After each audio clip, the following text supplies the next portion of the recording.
أعوذ بالله من الشيطان الرجيم. بسم الله الرحمن الرحيم. إن الذين يتلون كتاب الله وأقاموا الصلاة وأنفقوا مما رزقناهم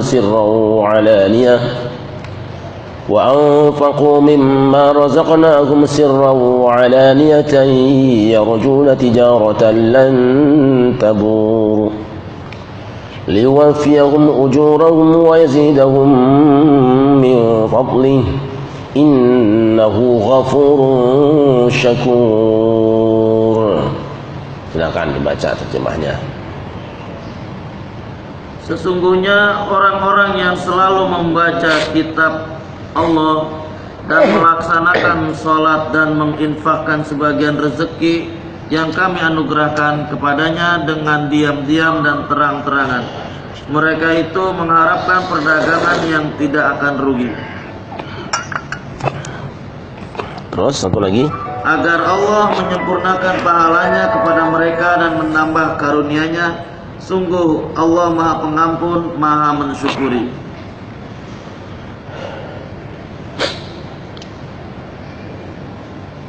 ini janji Allah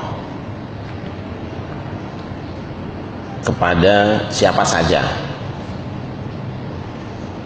yang melakukan satu perbuatan,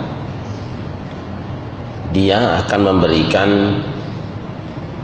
imbalan ganjaran pahala dari yang dilakukannya. Kebetulan di sini yang disebutkan Allah itu adalah amalia apa? Yang pertama, yatluna kitaballah. Orang yang membaca, orang yang rajin, orang yang rutin membaca kitabullah. Tentu ya, kalau dia muslim bergas waras tambahi wa aqamus shalah. Kalau dia punya rizki, wa anfaqu mimma razaqnahum, berinfak. Itu Allah katakan bahwa orang-orang itu ibarat orang yang dagang, tidak akan pernah bangkrut. Ini masalah penggunaan waktu. Ada orang yang menggunakan waktunya untuk rumpi.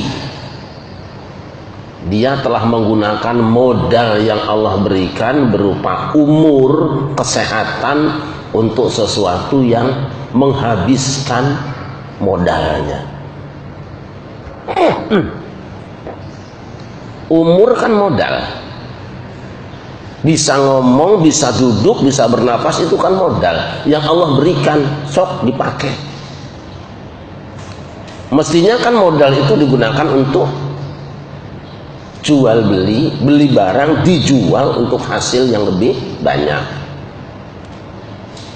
Ada orang yang menggunakan waktunya hanya untuk hiburan tok, menyenangkan dirinya sendiri di dunia. Itu juga modalnya habis, untungnya tidak ada. Tapi ada juga itu orang kayak gitu. Ada juga orang yang menghabiskan waktunya untuk udut terus. Ada ya? Saya kaget mendengar ada orang yang ngerokoknya sehari sampai 7 bungkus. Lah kapan mingkemnya tuh mulut?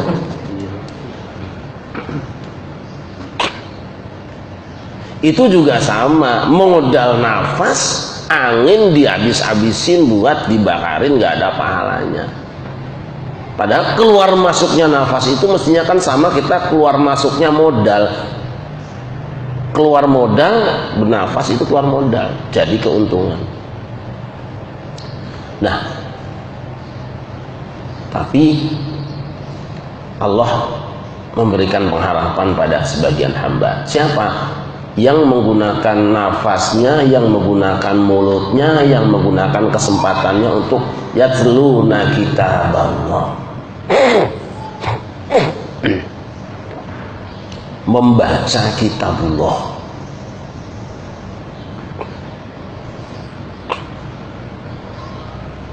Kalau orang Yahudi, orang-orang umatnya Nabi Musa, maksud saya, umatnya Nabi Musa kitabullahnya Taurat.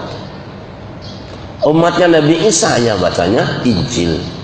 Umatnya Nabi Dawud ya Zabur. Nah, umat Nabi Muhammad yang dimaksud dengan kitabullah itu Al-Quran. Nah, ini orang sudah menggunakan modal yang Allah berikan secara benar, dia akan bangkrut dia. Bukan modalnya habis, bahkan yang ada nambah.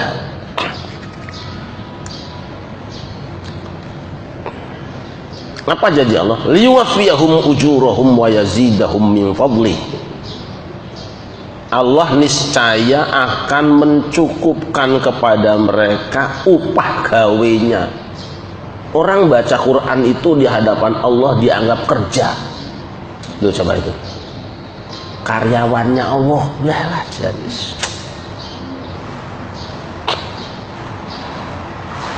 Tapi anehnya semangat berangkat ngantor dengan semangat baca Quran kalah. Sebab apa? Kita lebih beriman kepada direktur daripada beriman kepada Allah. Pagi mestinya kita baca Quran nggak merasa dia absen sama Allah. Tapi coba berangkat ke rumah sakit jam 8. Wah, enak sendiri padahal direktur dulu bisa jadi belum datang. Tapi rasa wedi maring pimpinan itu luwih gede ketimbang marang Gusti Allah. Ba'aqamus shalah, dan orang yang mendirikan sholat itu juga di hadapan Allah kayak orang kerja, kayak orang menggawe. Padahal Allah tidak diuntungkan dengan sholat kita, loh, nggak ada keuntungannya. Apa untungnya? Wong Allah maha besar sebelum kita sholat kok, dan dia tidak berkurang kebesarannya walaupun kita memusuhi dia. Wa anfaqu mimma razaqnahum sirra wa alaniyah, dan menginfakkan sebagian rizki yang diberikan pada mereka baik terang-terangan maupun rahasia, itu juga dianggap kerja di hadapan Allah. Nyeneng ke orang, orang seneng, Allah seneng karena kita sudah menyenangkan orang lain. Yang diseneng ke orang lain, kok Allah milu seneng? Aneh. Kalau misalnya saya ngasih duit ke Pak Haji Mahalin, kira-kira Pak Rohman ikut seneng dah? Enggak, malah kadang-kadang pesuk. Kok aku enggak dibagi? Gitu. Gitu. Tuh, lain sama Allah. Kita bersedekah kepada hambanya, memberikan sesuatu pada hambanya, Allah melok seneng. Jadi senengnya Allah itu kalau kita menyenangkan orang lain. Wes itu nanti bahas lain waktu. Yang kita bahas sekarang yatluna kitaballah, membaca kitabullah. Nah, saya akan baca hadis saja. Wong sudah sering kita baca. Apa pahalanya? Dalam hadis riwayat At-Tirmidzi dikatakan, siapa yang membaca Al-Quran satu huruf dari kitabullah, maka dia mendapatkan 10 ganjaran. La aqulu alif lam mim harfun. Aku tidak mengatakan alif lam mim satu huruf, lakin alif harfun, lam harfun, mim harfun. Tetapi alif itu dinilai satu huruf yang nilainya 10, lam satu huruf nilainya 10, mim juga satu huruf pahalanya 10. Alif lam mim itu pahalanya 30 loh di hadapan Allah. Baru baca alif lam mim.